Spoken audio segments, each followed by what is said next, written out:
আমাদের এই চ্যানেলের সব গল্পই কাল্পনিক এবং এই গল্পগুলির উদ্দেশ্য হল আমার সমস্ত ক্ষুদে বন্ধু ও প্রাপ্তবয়স্ক বন্ধুদেরকে বিনোদন করা এবং ভালোবাসা দেওয়া।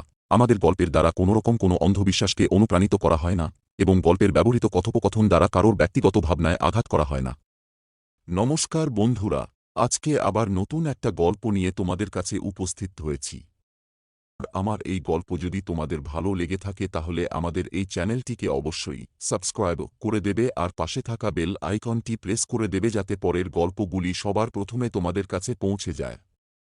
আজকে আমাদের গল্প মেছো ভূত কলমে এবং গল্প পাঠে আকাশ ভট্টাচার্য। শুরু হচ্ছে আমাদের আজকের গল্প। আজ থেকে প্রায় অনেক বছর আগের কথা। তখনকার দিনে এখনকার মতো রাস্তার মোড়ে মোড়ে এত আলো, এত ঘরবাড়ি কিছুই ছিল না।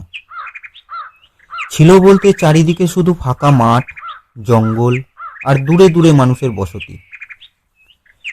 সেই গ্রামে মনোহর নামে এক জমিদার বাস করতেন।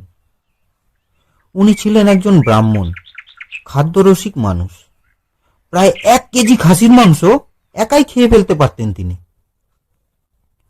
ওনার চেহারার গঠনও ছিল বেশ লম্বা আর স্বাস্থ্যবান, তার সাথে সাহসও ছিল প্রচুর। কিছু কিছু ডাকাতের দল মনোহর বাবুর নাম শুনেই ভয় পেত। বাঘের মতো ঝাঁপিয়ে পড়তো যে কোনো খারাপ পরিস্থিতিতে। কোনো রকম কোনো ভয়ের তোয়াক্কাই করতেন না তিনি। মনোহর বাবুর মাছ ধরার শখ ছিল ছোটবেলা থেকেই। শখটা অবশ্য এসেছিল তার বাবার থেকে।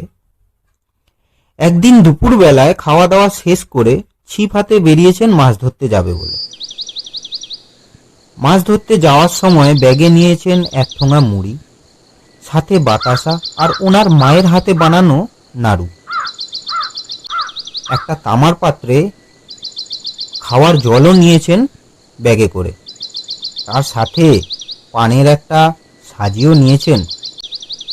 কোমরে একটা গামছা বেঁধে এক হাতে লণ্ঠন আর ব্যাগ আর অন্য হাতে ছিপ আর ছাতা নিয়ে পায়ে হেঁটে বেরিয়ে পড়েছেন মাছ ধরতে যাবে বলে। যখন ঘর থেকে বেরোচ্ছেন তখন আকাশে মেঘ করে এসেছে। সেই সব কোনো তোয়াক্কা না করেই তিনি হন হন করে বেরিয়ে গেলেন মাছ ধরতে যাবে বলে। তো মাছ ধরতে যাওয়ার ঝিলটা ছিল অনেক দূরে, প্রায় 2 কিলোমিটার। তাকে তার গ্রাম পেরিয়ে আরো যেতে হবে। যাওয়ার আসার পথটাও ছিল পুরো নিঝুম। পথের দুধারে সারি দিয়ে বড় বড় গাছ, সেই গাছের ফাঁকা দিয়ে দেখা যাচ্ছে দূরে দূরে কয়েকটা ঘর ছড়িয়ে ছিটিয়ে আছে।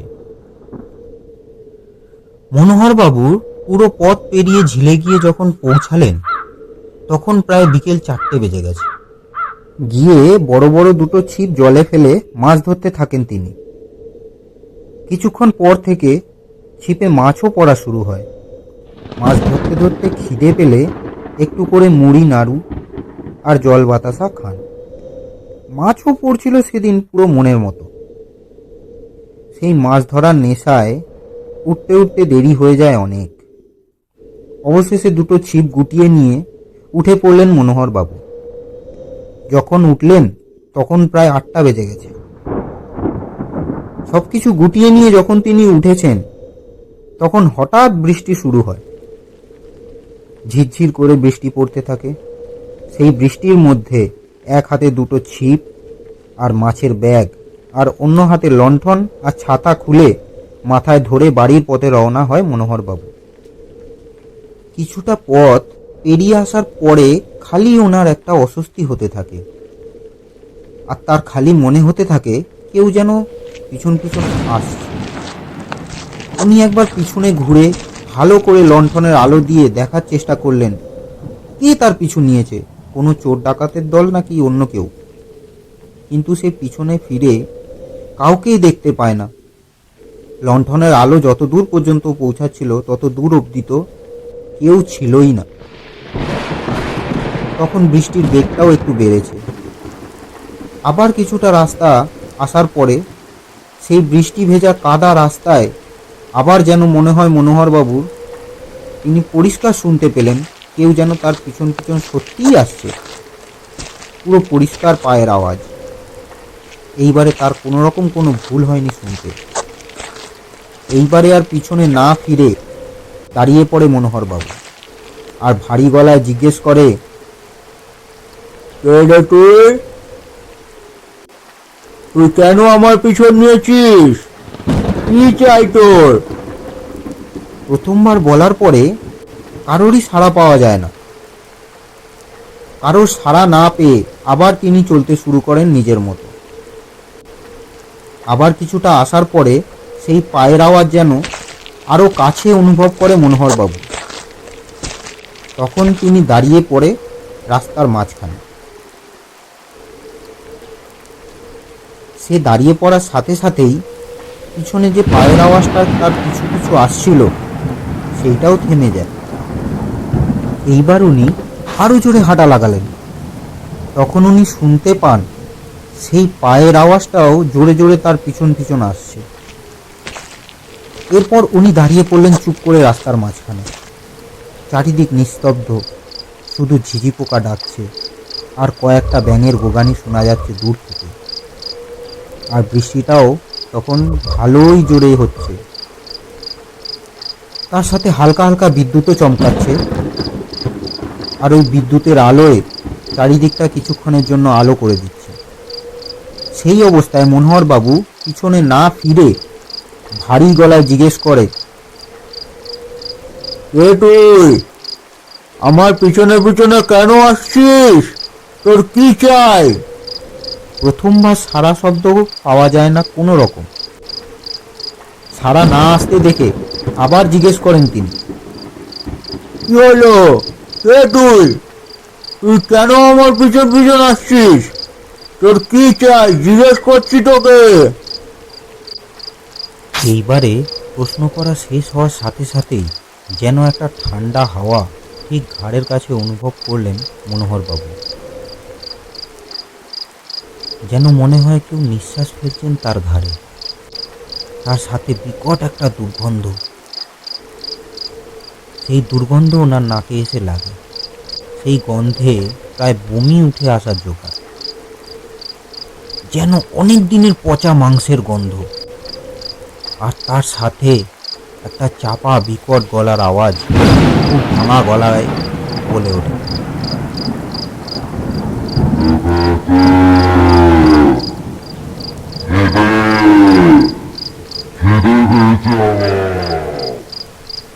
মনোহর বাবু যেহেতু খুব সাহসী ছিলেন, তাই সেই গলার আওয়াজ শুনে আর সেই গন্ধ নাকে পেয়েও সে হঠাৎ ভয় পেয়ে যাননি। আর তখনই তিনি বুঝতে পারেন যে এই গলার আওয়াজ কোনো মানুষের তো নয়, বরং এই গলার আওয়াজ কোনো এক অশরীরী। তখন তিনি পিছনে না ফিরে আবার সেই ভারী গলায় জিজ্ঞেস করে,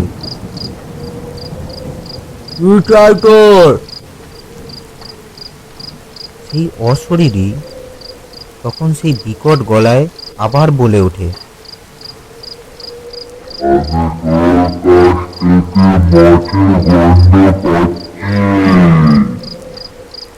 আমাকে মাছ দে,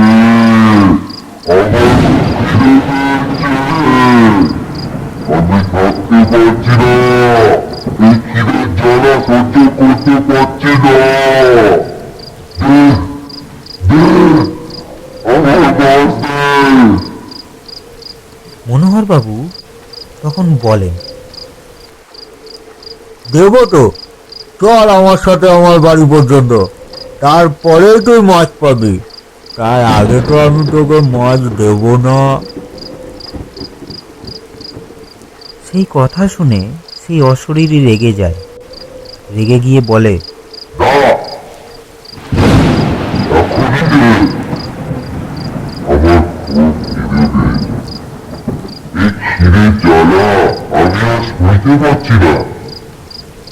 সেই কথা শুনে মনোহর বাবু তখন একটু সময় নেয়, নিয়ে ভাবে, আমি যদি এখন একটা মাছ একে দিয়ে দিই তাহলে এ আমার পিছু তো কোনো মতেই ছাড়বে না, আবার আমার কাছে মাছ চাইবে আর আমাকে জ্বালাতন করতে থাকবে।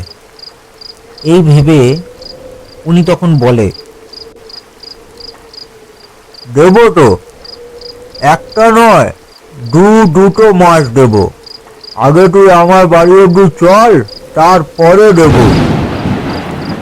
কিন্তু তার আগে যদি এই মাছে ভুল করেও হাত লাগানোর চেষ্টা করিস, তাহলে এই লণ্ঠনের আগুন দিয়ে তোকে এইখানেই জ্বালিয়ে মেরে দেব। সেই কথা শুনে সেই অশরীরী প্রচন্ড চিৎকার করে মনোহর বাবুকে আঘাত করতে আসে। যেহেতু মনোহর বাবু ব্রাহ্মণ ছিলেন, তাই তাকে কোনো রকম আঘাত করতে না পেরেই ব্যর্থ হয় সেই অশরীরী। আর পুরো ব্যাপারটা মনোহর বাবুর পিছনেই ঘটছিল, তাই তিনি শুধু চিৎকারটুকুই শুনতে পেয়েছেন, দেখতে পাননি কিছুই। এইবারে মনোহর বাবু আবার হাঁটা লাগায় ঘরের পথে, আর ভাবে হয়তো সেই অশরীরী সেই কথা শুনে কিছু ছেড়ে দেবে, কিন্তু সেইটা আর হয়ে ওঠে না। সেই অশরীরী তার পিছু পিছু আসতেই থাকে আর বলতে থাকে,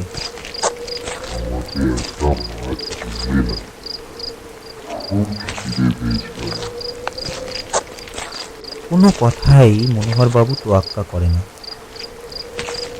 কোনো কথা তোয়াক্কা না করেই মনোহর বাবু চলতে থাকে নিজের মতো।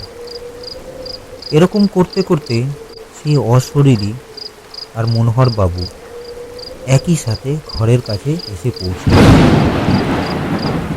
মনোহর বাবু ঘরে ঢোকার আগে সেই অশরীরীকে বলে, আমি তোর জন্য মাছ নিয়ে আসছি।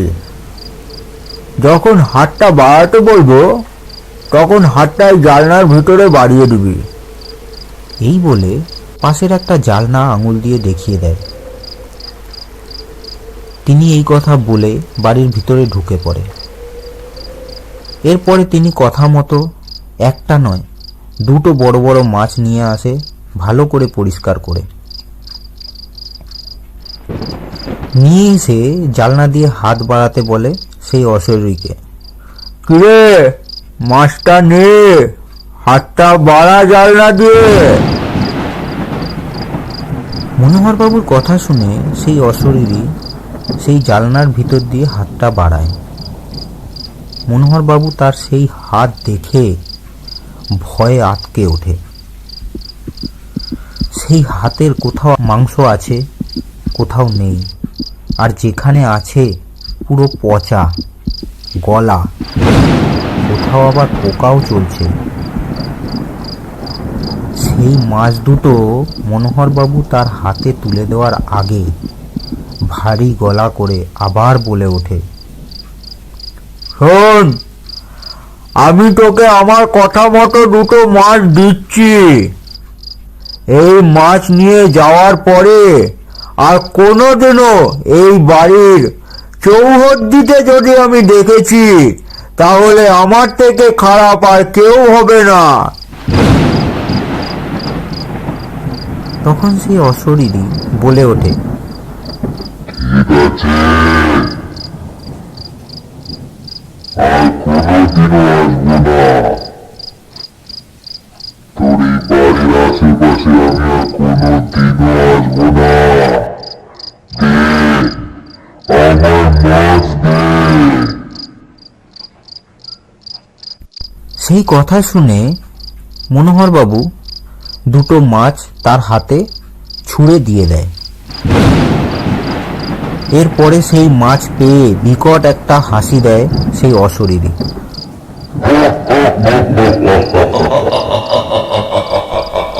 তারপরেই সব নিস্তব্ধ হয়ে যায়। মনোহর বাবু এরপর থেকে রাতের বেলায় আর কোনোদিনও সেই রাস্তায় ভুল করেও যাননি, তার এত সাহস থাকা সত্ত্বেও।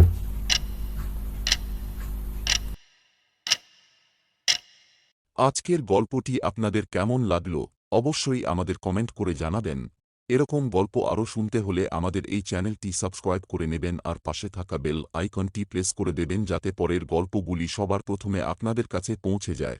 আবার দেখা হবে পরবর্তী গল্পের সাথে। নমস্কার।